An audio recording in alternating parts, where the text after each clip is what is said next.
Gaano nga ba kahalaga, kaimportante ang social media sa panahon ng pagnenegosyo ngayon? Yo, what's up? Ako nga pala si Jeff Cinco, isang entrepreneur at marami na akong karanasan sa pagnenegosyo. So, dito nga pala tayo sa Coffee Calzada. Dito yung setup nila.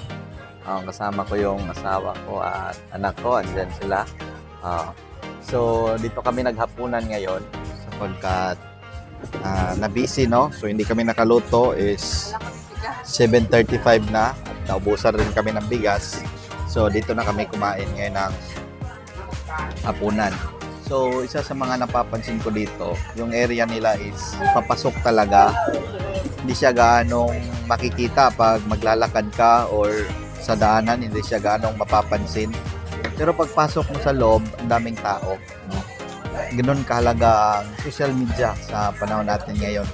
Sikat to sila sa social media dito sa Digos, Coffee Calzada.